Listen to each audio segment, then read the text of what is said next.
North Carolinians are divided on whether business restrictions should be lifted with the coronavirus still going around. And graduating seniors hope for the best as their school year counts down. I'm Samantha DeBusk. And I'm Abigail Brown. I'm one of those seniors, and wrapping up Carolina news today is a little bit anticlimactic right now. I wasn't even planning on anchoring this semester, but let's get this episode started.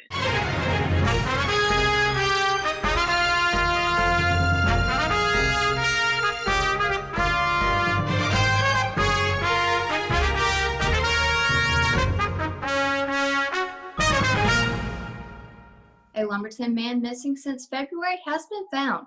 It was just this week that the family of 25-year-old Corey Pittman reported him missing to Lumberton police, who then posted a photo and description on Facebook. Pittman never returned home from visiting a friend in Bladenboro, although he was allegedly dropped off at the McDonald's on Roberts Avenue back on February 4th.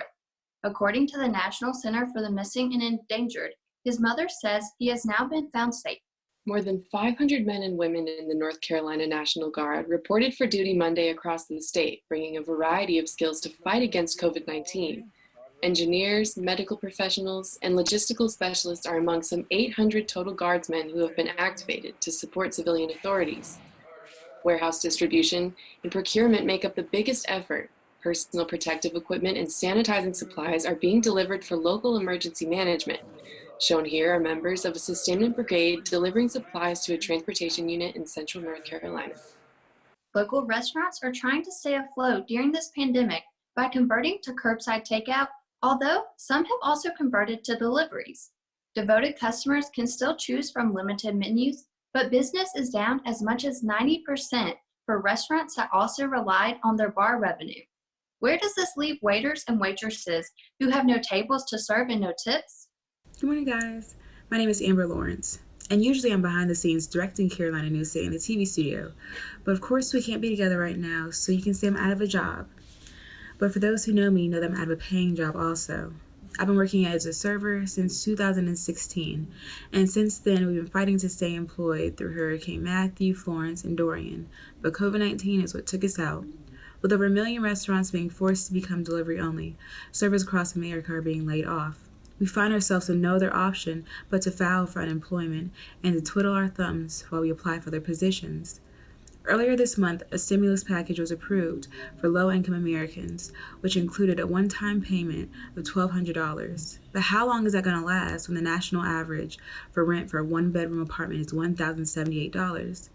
With an extra 3 weeks being added onto lockdown, we are just trying to make a way. So please keep up to mind, wash your hands, stay safe, stay inside. And with Carolina News Today, I'm Amber Lawrence. We were sorry to hear that from Amber, who worked at a large chain restaurant in Lumberton. Across from the UNCP campus, Wayne Company has experienced the kind of business slowdown they would normally see during summer months when most of the students are gone. I'm seeing probably a 30 to 40% decrease in our sales, what we would normally have at this time during the spring. Springtime is a great time for our restaurant. It's beautiful out. We have the patio, March Madness. So it's been hard. Sales have definitely dropped. We've added a drive-through. We're doing delivery now. We do a lot of online ordering, which we did before, but it's through Chow now, one of our partners with US Foods.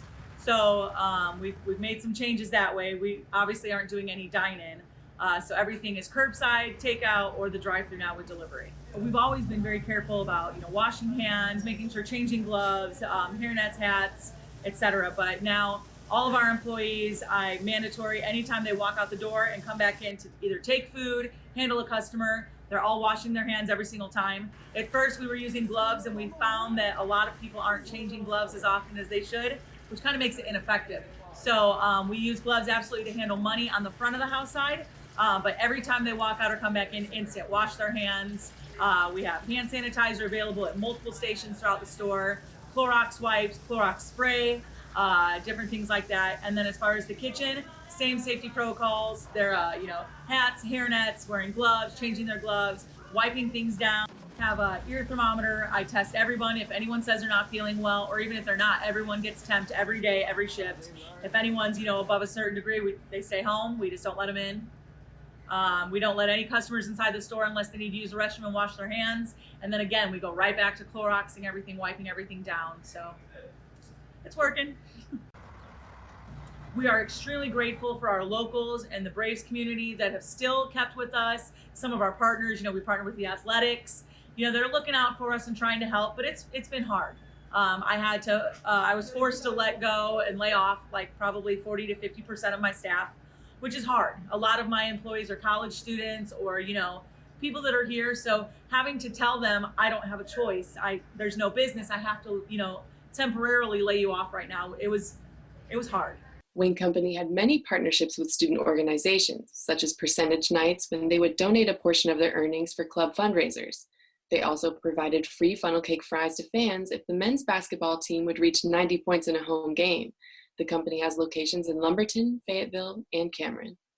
It seems an odd time to reopen a restaurant, but lovers of Southern home-style cooking have been waiting a long time to see what fate had in store for General MacArthurs in Scotland County. The restaurant was gutted by fire last semester, but managed to provide some takeout items for Thanksgiving and Christmas by pre-order. This week, they planned curbside pickup for barbecue by the pound for Thursday and Friday morning, but sold out in 2 hours Thursday. They were also selling fatback in the bag for $6 each. Owner Cole MacArthur says he'll be back next Thursday at 11 with turkey and dressing plates. UNCP has been busy processing refunds for unused time in the residence halls and for meal plans. Officials know that students are in a variety of situations, and even those who have family homes to return to still have to be fed. We recognize the challenges that our students have been going through, especially financially, even across the nation, and it was important to us to go ahead and get moving on housing and dining refunds for our students. So we have been very busy getting those out to the students, and we hope that each one has already received it. If they had signed up for direct deposit, it was automatically deposited into their account. If they didn't, then a hard check was sent out. So we hope that those dollars get back into our students' hands as quickly as possible. Most residential students have now seen those funds come through, either by direct deposit or checks that came in the mail. One student who had lived in Cypress Hall told us he got a check for a little over $2,000 last Thursday. The school is also issuing partial refunds for parking. The Student Government Association has continued to work remotely, including holding their annual elections. Here's Mason Miller to tell us how SGA is wrapping up the semester. Finishing up its 72nd session this semester, SGA prepares for a new Senate later this year. Elections concluded just last week as they were held in an online survey format that students got a chance to go on and elect its new senators, president, and vice president. Final SGA election results show that Katrea Hardison and Dana Hunt Locklear will serve as SGA's next president and vice president. The first all-female or minority ticket in SGA history. They say they're just getting started. I plan to try to be as proactive as possible and reach out to departments in advance, possibly over the summer. And as the fall semester is starting, just reaching out to them, letting them know, who I am and the general role of SGA, and if there's anything that we can do or any way that we can work together for the success of the students, that's what we're going to do. When it comes to the community, I really want this administration to be more active in the community. We're actually currently looking up, more service opportunities that SGA can get involved with, because I'm gonna just be honest, we should be doing more service than we are. And I know we're really just trying to build up SGA, so not knocking any administration, but we definitely could do a lot more service. And so I'm hoping that we'll be able to do more service in the community and more service for students, period. We as a student government are very, very lucky that we have a close relationship with our chancellor. And we've also been very blessed with the fact that he's been in almost every meeting that we've been having the past few weeks. And he's allowed us to voice our concerns. He's allowed us to go out, survey the students and voice the students' concerns as well. We have any issues to communicate it to him. And he's also been very good about keeping us in the loop of, how faculty, staff, what their plans are if, unfortunately, in the case that we do have to move everything online in the upcoming school year. So we've just been very lucky about, having really good and clear communication. And we are very prepared to keep the students updated, to have all sorts of resources on our social media at hand, for students to take, to keep students updated on the things that they can do and things they can't do and things like that. Hey Braves, after a full month of navigating through COVID-19, there has been a great deal of change for us all. Please know that every cancellation, Every adjustment has been made to keep each of you, your families, our faculty and staff safe and healthy. I would again like to tell you how immensely proud I am of you for pushing through this semester and its many challenges. I know this wasn't an easy transition and certainly not what you'd planned, but you've shown your strength and your resiliency in a time of shifting challenges. While I wish we could predict what the next several months will hold, the truth is, none of us can know. We do know that eventually things will return to normal and we can get back into the routine that we all miss. Until then, keep communicating. Let us know what you need so we can help. We are here for you. Let's stay positive. We've made it to the last full week of classes. Hang in there, finish strong, and start preparing for those exams. On UNC Pembroke's campus, BEASC, or the Broadcasting Education Association Student Chapter, was on schedule for attending the yearly convention in Las Vegas. But due to the pandemic, the conference that would have taken place this week is instead being held virtually. Open to all BEA members at no cost, the convention consists of live and pre-recorded sessions focusing on topics related to the Reimagining Media conference theme. Some students who are planning on going have been able to tune in for the panels, while others have said extenuating COVID-related circumstances have kept them from doing so.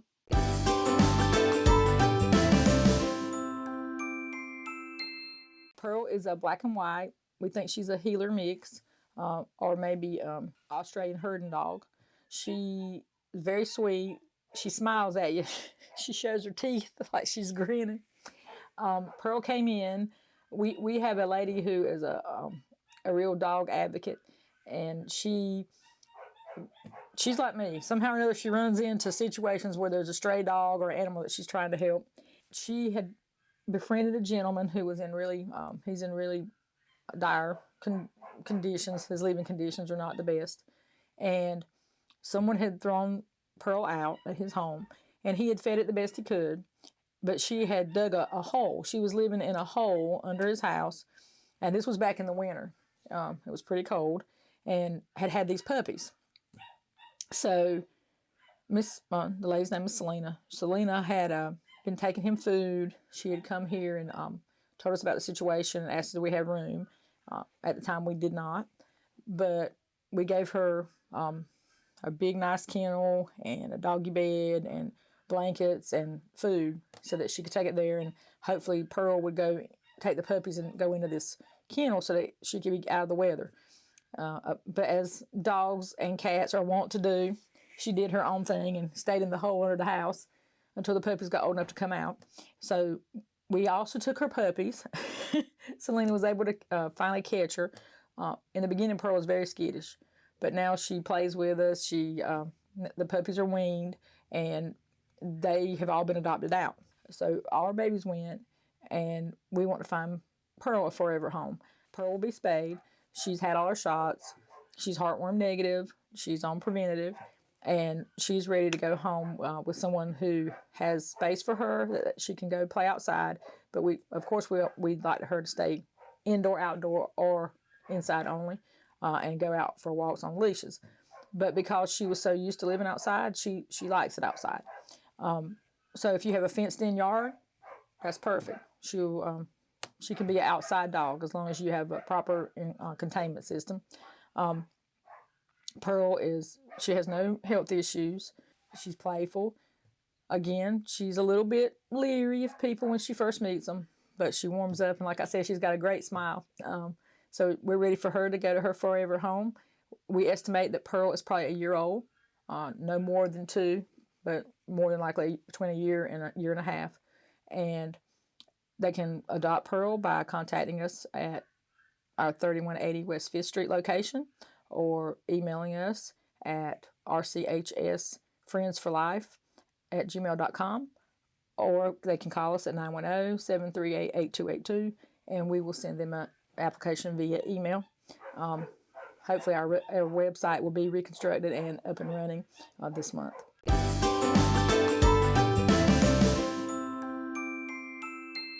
The Smithfield food plant in Tar Heel is trying to keep its doors open after an undisclosed number of workers tested positive for COVID-19.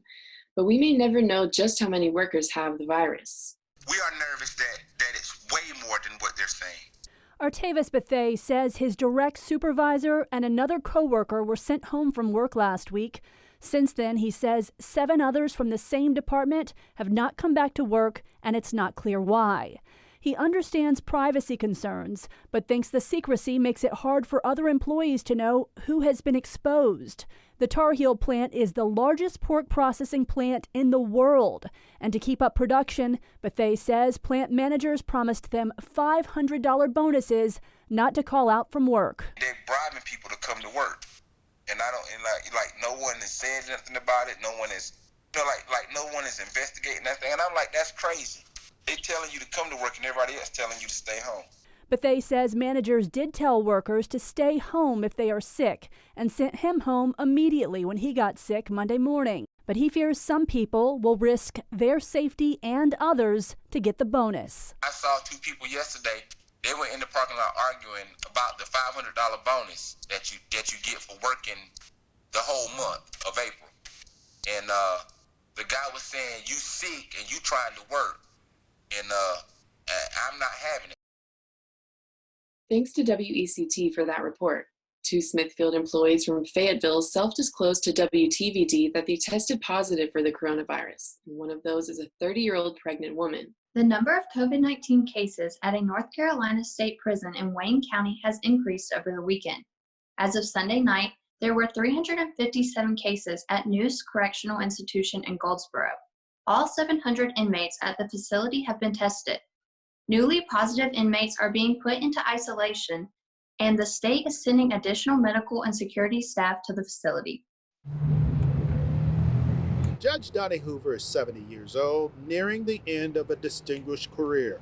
Raven McGregor is 27, with her master's, and is just getting started. I love the fresh air and the sun, so I'm happy to be back out here. I say it's good to be out and about. It's not the outdoors they are talking about, it's freedom. They both had COVID-19 and were in quarantine for weeks, and that's where we met both of them on a video chat. I've had the flu, I've had strep throat, I've never felt that bad in my life, ever. No comparison. I don't think people understand the gravity of this virus. From where they sit, protesters in Raleigh calling for the state to be reopened are misguided. I think they're making a major mistake. I can't tell you how big a mistake that's going to be. Do you think this is too quick? I think it's too quick. I just think that if they reopen everything, everyone may run back out there and start contaminating each other.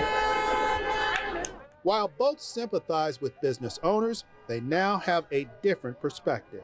I was really sick to the point where I felt like maybe I could die, and I could have died. If it's a choice between that and death of a number of people, I choose the business should close.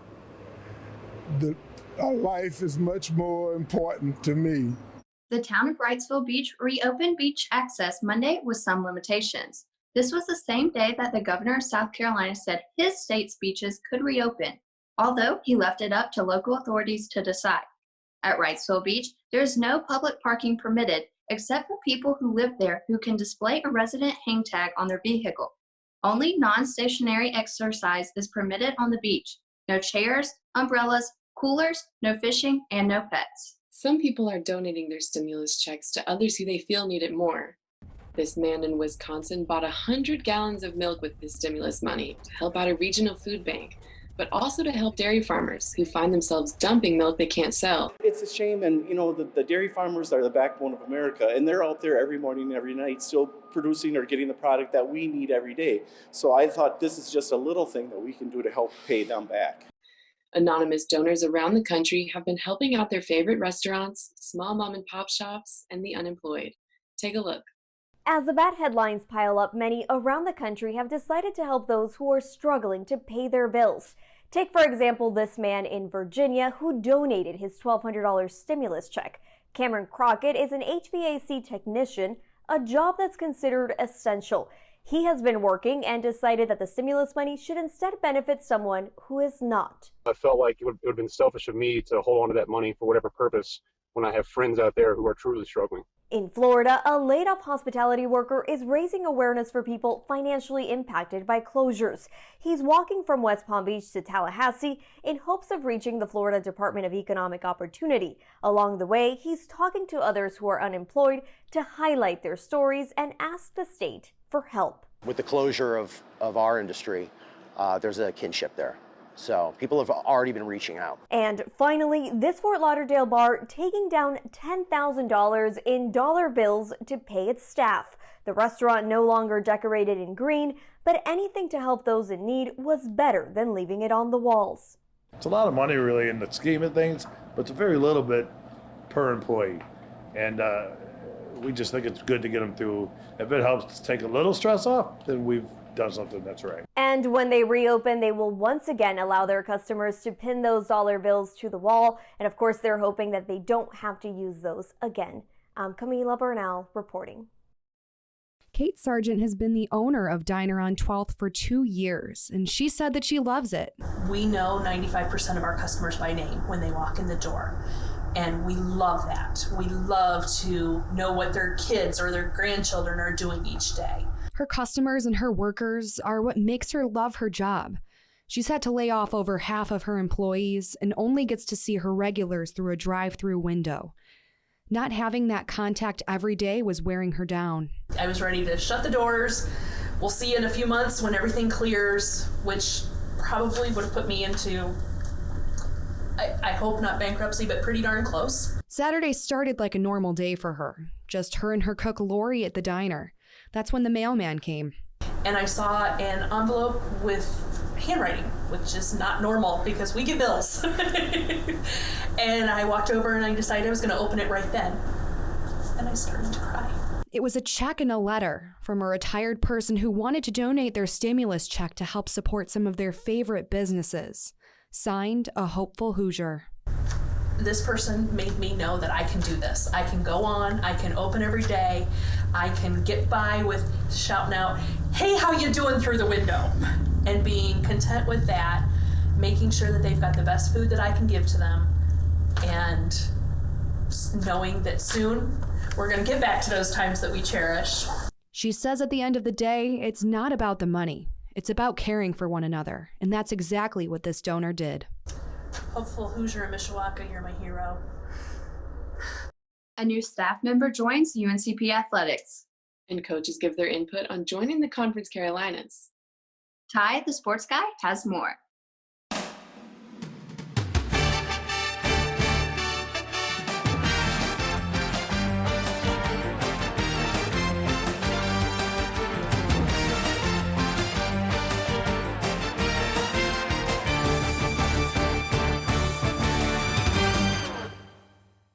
What's going on, Brave Nation? Welcome back to CNT Sports. I'm Ty the Sports Guy. On Tuesday, head football coach Shane Richardson revealed a new addition to his coaching staff. Kai and Meek Worthington will be the new defensive back head coach.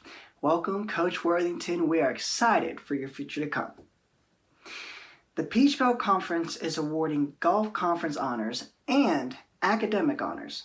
CNT reporter and student athlete Samantha DeBusk has more. Although the Peach Belt Conference was not able to host the 2020 Women's and Men's Golf Conference Tournament, they still recognized athletes for their accomplishments throughout the year. 4 UNCP golfers were named to the Peach Belt Conference Academic Distinction List.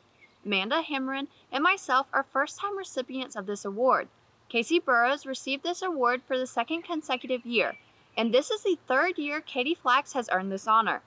Earlier this month, Flax was also named to the Peach Belt All-Conference First Team.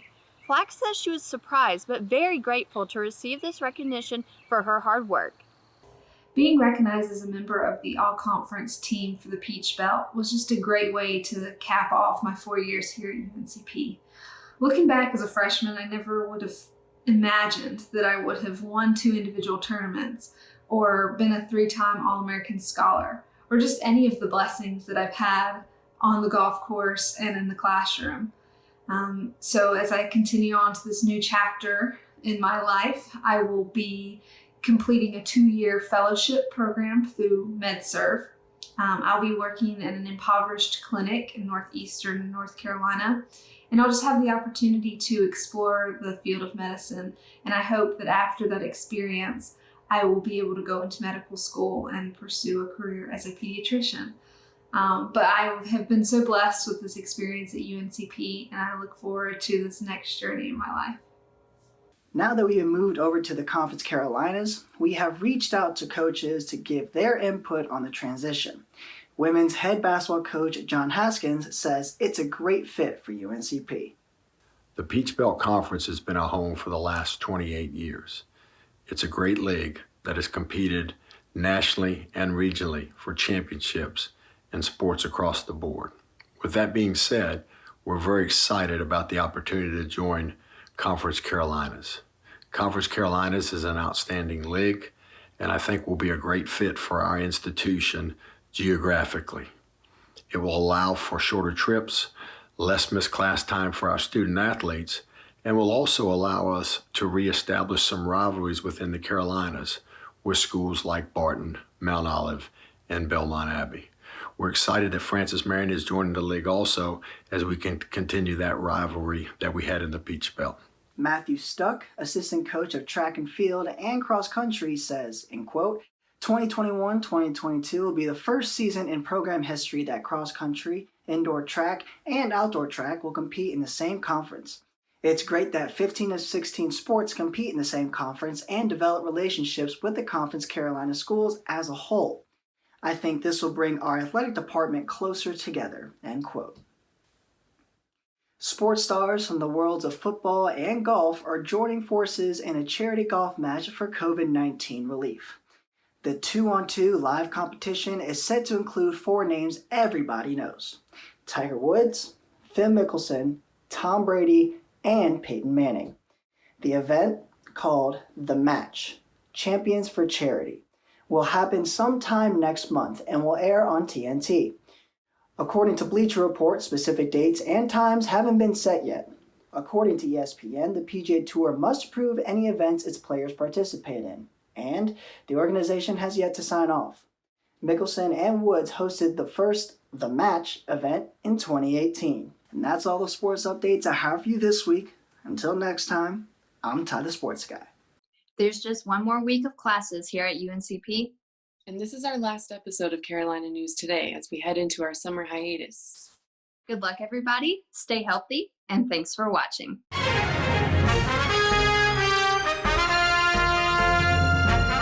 Hi, Brave Nation. It's Victoria Huggins, class of 2015 graduate of UNC Pembroke and current MBA graduate student. I am so thankful for everything that Brave Nation is doing to come together because we are stronger together. Chancellor Cummings and everyone on staff at the campus, thank you for everything that you're doing. We appreciate it, and it's in times like these when we can truly come together and we can soar above any obstacle that comes against us. So stay home, do your part, and let's be brave. Hey Brave Nation, it's Nina here coming from New Student Programs. I just want to let you know that we are in this together, and I hope everybody is safe, and I'll see y'all soon.